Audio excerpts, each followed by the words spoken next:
السلام علیکم ورحمۃ اللہ وبرکاتہ۔ السلام ورحمۃ اللہ وبرکاتہ۔ شیخ میں سوال کر رہا تھا کہ یہ جیسے آپ نے خود بتایا تھا کہ یہ تراویح کی نماز کے بعد جو ہے وتر پڑھ لینا زیادہ صحیح ہے۔ اگر اس وتر کو مان لیجیے اگر رات کو اور نمازیں پڑھیں گے سنت وغیرہ، تو اس نماز کو یہ کر کے وتر کو رکھ کر کے بعد میں اس نماز کو ادا کرے، یا جیسے کہ آپ پہلے یہ وتر پڑھ لیے بعد میں پھر سنت وغیرہ پڑھتے ہیں، نفلی سنت وغیرہ پڑھتے ہیں، تو اس کے بعد وتر پڑھنا ہوگا یا وہی وتر کافی ہے؟ کیونکہ ہم لوگوں میں تو ایسے آج تک پڑھتے ہوئے آ رہے کہ لاسٹ میں جو نماز ہوتی ہے وہ وتر کی نماز ہوتی ہے، وتر کی نماز ہی پڑھنا ہے،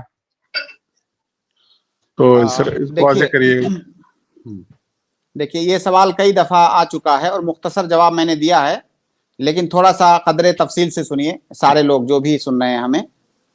اللہ کے نبی صلی اللہ علیہ وسلم کی ایک حدیث ہے کہ اجعلوا آخر صلاتکم باللیل وترا، کہ رات میں جو نمازیں آپ پڑھتے ہو ان میں وتر کی نماز کو سب سے آخر میں پڑھو۔ کسی آدمی نے عشاء کی نماز پڑھی اور اس کی نیت میں ہے کہ میں رات میں تہجد پڑھوں گا اٹھ کر کے، اب اس کے لیے افضل یہ ہے کہ وہ ابھی وتر کو نہ پڑھے بلکہ وتر کو روک کر کے رکھے،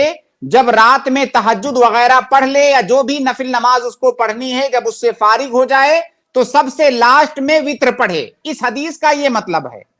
یہ ایک حدیث ہوئی۔ دوسری حدیث ہے اللہ کے نبی صلی اللہ علیہ وسلم کی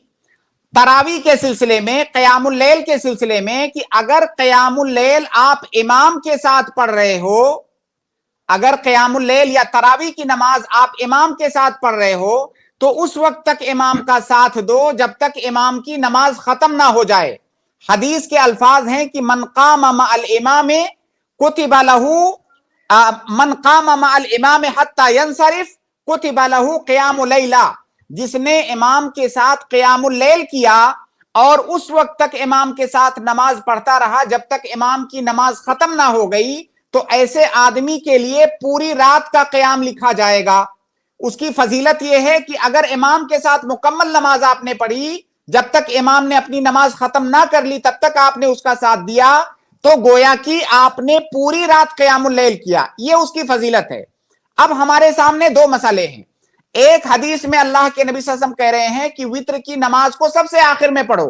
دوسری حدیث میں اللہ کے نبی صلی اللہ علیہ وسلم کہہ رہے ہیں کہ امام کا مکمل ساتھ دو، تو دونوں کو جمع کیسے کریں گے؟ تو جو پہلی حدیث ہے جس میں وتر کو آخری نماز بنانے کی بات کی گئی ہے، یہ اس صورت میں ہے جب آپ امام کے ساتھ قیام اللیل نہیں کر رہے ہو۔ جیسے رمضان کے علاوہ ایام میں تو آپ تنہا تہجد پڑھتے ہو، قیام اللیل کرتے ہو، تو اگر آپ تنہا قیام اللیل کرنے کا ارادہ ہے آپ کا رمضان میں بھی یا غیر رمضان میں، اگر آپ تنہا قیام اللیل کرنے والے ہو تو ایسی صورت میں آپ وتر کو روک کر کے رکھو تاکہ آپ کو یہ فضیلت ملے کہ وتر کو آخر میں پڑھنا چاہیے۔ لیکن اگر آپ قیام اللیل کو، تہجد کی نماز کو، تراویح کی نماز کو جماعت کے ساتھ پڑھ رہے ہو تو آپ امام کا آخر تک ساتھ دو تاکہ آپ کو پورے رات کے قیام کا ثواب ملے، اور آپ وتر بھی اسی کے ساتھ پڑھو۔ تو یہ دونوں حدیثیں یا جو دونوں مسئلے ہیں دو طرح کے حالات کے لیے ہیں، ایک طرح کے حالت کے لیے نہیں۔ اگر امام کے ساتھ پڑھ رہے ہو تو مکمل نماز پڑھو، اگر وتر پڑھ رہا ہے امام تو وتر تک اس کا ساتھ دو،